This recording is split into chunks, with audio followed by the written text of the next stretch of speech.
All right, today we're going to talk about a health issue that is incredibly common, but one we don't often talk about openly, and that's piles, also known as hemorrhoids. We're going to break down what they are, what causes them, and most importantly, how you can find some relief. So let's get right into it. So let me start with a question. Does this sound at all familiar to you? If it does, I really want you to know that you are not alone. This is something so many people experience, and just understanding what's going on is a huge first step to feeling better. Here's a quick look at what we'll cover. We'll start with the basics of what piles are. Then we'll get into the common signs you might notice. After that, we'll explore why they happen and their different stages. Then we'll look at the great treatment options available today, and finally, we'll talk about your best next steps for recovery. Okay, let's jump right in. First things first, what exactly are piles? And before we even define it, just remember, this is a super common condition, so there's absolutely no reason to feel embarrassed about it.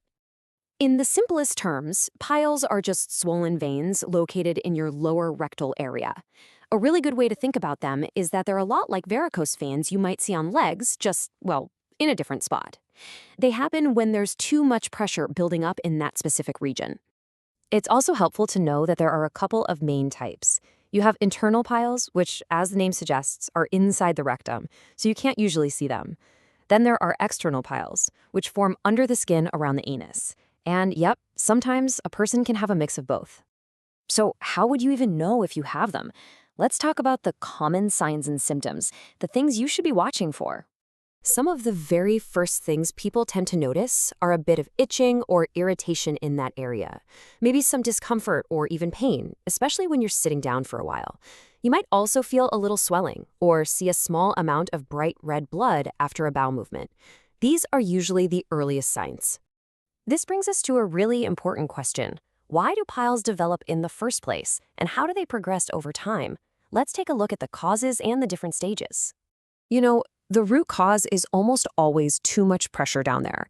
This can be triggered by a few common things, like straining when you go to the bathroom, dealing with long-term constipation or diarrhea, or even just sitting for really long stretches of time.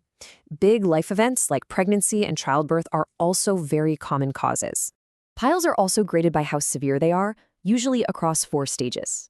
Stage 1 is the earliest, with small swellings inside that you can't see. In stage 2, they might come out during a bowel movement, but then go back in by themselves. By stage 3, they come out, and you have to manually push them back in. And in stage 4, which is the most severe, they stay outside permanently and can be quite painful. Knowing the stage is key to finding the right treatment. Now, let's get to the most important part. The solutions. If anything we've talked about sounds familiar, please don't worry. The great news is there are some really effective, modern treatments available.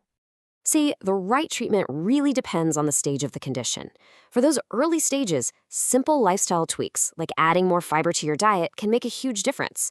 But for the more advanced cases, there are fantastic medical options, including non-surgical and minimally invasive procedures that can offer a permanent fix.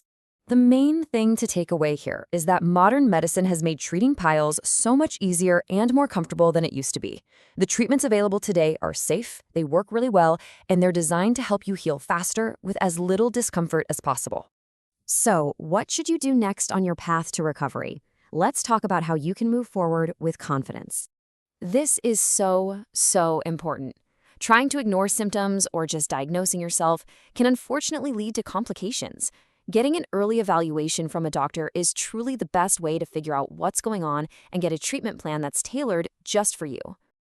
Now, for those of you in Bangalore looking for an expert opinion, the team at Arka Anugraha Hospital is well known for their modern treatments and for providing really compassionate patient-first care.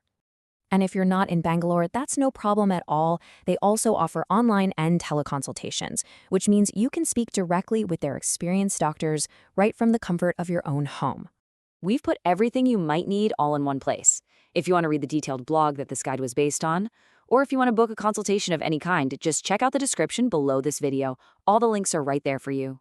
If you found this information helpful, we'd really appreciate it if you could give this video a like, and maybe share it with friends or family who could benefit from it.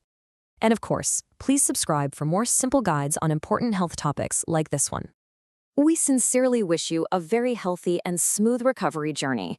Remember, understanding your health is the first real step toward taking control of it. Thanks so much for watching, and take care.